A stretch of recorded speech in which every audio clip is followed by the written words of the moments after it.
Hey everyone, welcome to the show. So, we have yet another story about a Trump supporter who was detained by Donald Trump's Gestapo. And I have some of his not so flattering social media posts to share with you. Before I get into this story, though, please do me a huge favor. Click the subscribe button below this video if you like this content. Truly appreciate it. It is a free, very easy way for you to help out the show. I greatly appreciate it. Any way you can help out. So here is the deal. There was a 32-year-old Danish man named Casper Eriksson. He came to the US in 2009 as a foreign exchange student. During that time, he met his now wife, Savannah. She is a US citizen, and they maintained a long distance relationship after he went back to his own country. And then Savannah and Casper eventually married. And in 2013, he moved to the US. He had a green card, so he came here legally. Since then, they've had 4 kids. They now have a 5th child on the way. So Casper has been working to obtain his citizenship in the US. And in mid April, he and Savannah traveled 3 hours from their home. They went to a citizenship appointment. They thought, it's going to be a routine visit, no big deal. Well, Trump's Gestapo was there and they said, no, they have a paperwork error. So they took him into custody. They shackled his arms and legs as if he's this, great danger. And he has been locked up ever since then. He has been in a facility known for being completely filthy, isolating detainees to the point that they said they've had medical and mental health issues.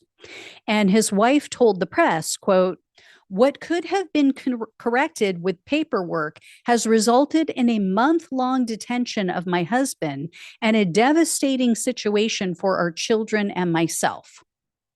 So evidently, Casper and Savannah failed to return a document. It's called Petition to Remove Conditions on Residence. They were supposed to return this in 2015. So this is a decade ago. The reason that they didn't was because at that time, Savannah suffered a stillbirth. And so both of them were grieving and it just slipped their minds. Completely understandable, but not in Trump's Nazi America.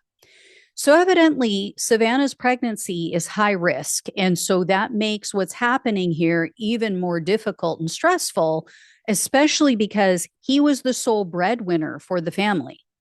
And then they also have a family farm to take care of. So Savannah told journalists that ICE didn't even allow them the chance to say goodbye before they took him away. And initially she said, quote, "We're still thinking this is one of those situations like where he got picked up and now we're going down to court to bond him out and go home, like it was a DUI or something." Well, reality set in when she was driving home. She was by herself at that point, and she told the press, quote, "To say I couldn't control my emotions would be an understatement. The next 24 hours would without a doubt be the most frightening and stressful I have ever experienced, as I pined for my husband and some kind of communication to confirm his safety and whereabouts." So Savannah set up a GoFundMe account. She's posting updates on social media, including this one. This is from April 27th. For those on the podcast, it asked people to support his case with letters, if they could write letters attesting to his character. It gives updates about his case. Here's where sympathy that you might have had through the story, it's going to be challenged. So Casper had shared other people's Twitter posts and what he thinks of the left, not exactly kind. At least this is what he thought and felt in 2021. So the first one was posted by someone in January of 2021, and it reads, quote, "I think the Democratic Party is the party of Satan. Agree? Question mark, question mark."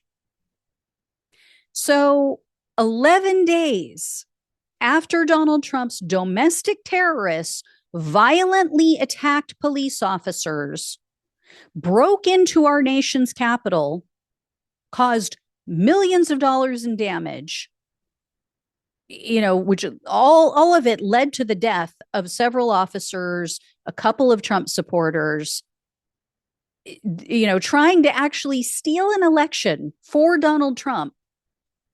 And Casper felt that we were the evil ones in the country. Then Casper shared this next post. So this is dated April 18th of 2021. For those on the podcast, this is a photo of Donald Trump. He is sitting at dinner with Ron DeSantis. They're at Mar-a-Lago. And it says, quote, two of America's greatest leaders having dinner together at Mar-a-Lago last night. Seriously, like I just threw up in my own mouth. More like two of the biggest fascists and sociopaths scheming to destroy America, right? There's more, though. On August 18th of 2021, Casper reposted this tweet. It says, in all caps, by the way, impeach Biden, 3 exclamation points. Impeach Harris, 3 exclamation points. Expel Pelosi, 3 exclamation points. Save America, 3 exclamation points. October 4th of the same year, someone posted this image. This is for those on the podcast. Trump is holding up a paper and it's superimposed. This was edited, but it says, "Let's go, Brandon." So Casper reposted that. What Casper failed to understand is all of these people that he, retweeted about, that he's demonizing on the left, the so-called satanic Democratic Party, that is the party that was trying to protect people like him. So I hope his eyes have been opened by this experience. There was something in one of the articles that kind of alluded to that, he's meeting people from all over the world and realizing that they're not all bad hombres, they're not all criminals, and some of them have had similar experiences to his, that they haven't really done anything wrong, that they are, one of them is so old, he's in a wheelchair. So obviously not a danger to society. Some that were very young. And, he said that they've realized that there are a lot of people going through the same thing as them and, kind of a kinship there. He had told the Mississippi Free Press, quote, "I will say the case manager in Memphis and the U.S. Marshal had a real sense of remorse because they realized it was an unfortunate circumstance." So this is when they took him into custody. So he went on to say, quote, "He said his hands were currently tied," meaning the caseworker. "He told us that had it been a couple of months earlier during the previous administration, the situation would have probably been different. With this new administration, things have changed a lot. So they had to treat me like they were going to." So, yeah, even his caseworker is saying if Biden was still the president, if this had happened under his administration, this wouldn't be happening to you. If this was Kamala Harris, probably wouldn't be happening to you. I guarantee it wouldn't be happening to him. So anyway, he had a hearing today. Don't know what happened yet. I'll have to check on this. So he could have been released by now. I don't know. As you guys are watching and listening to this. And here's the thing. I truly do not wish this family any harm, right? Especially their children. They are completely innocent in all of this. So cute. Such cute kids.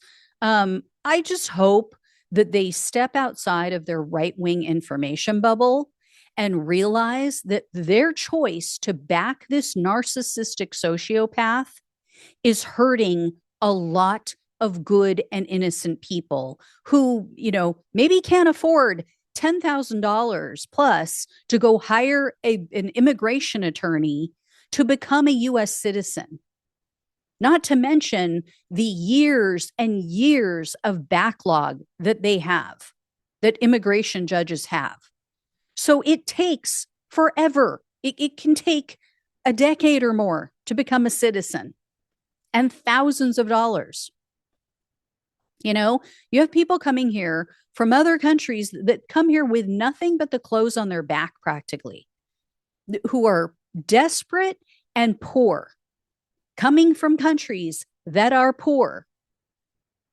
And you expect them to come up with $10,000 right away to go hire an attorney and navigate this incredibly convoluted, just irritating and nonsensical system, and then how many years it takes. And there are people in lockup who have been in the process. They're already trying to become citizens, and Trump is detaining them and kicking them out of the country. So let's hope these people have a change of heart. I don't know. We'll see. It's all you can do, right? You kind of hope that maybe when people have to live through something horrid themselves and experience it firsthand, that maybe they'll wake up. But then again, you have the other Trump supporter whose wife got nabbed when they were coming back from their honeymoon, and they were still all on board the Trump train. So, to that guy and his wife, no sympathy. Absolutely no sympathy. All right, guys, I will let you know when I hear more. Thank you all so much for watching and listening. Please like, please share, and subscribe to the channel if you have not. Please donate if you can. Love you all. Take care. Talk with you soon.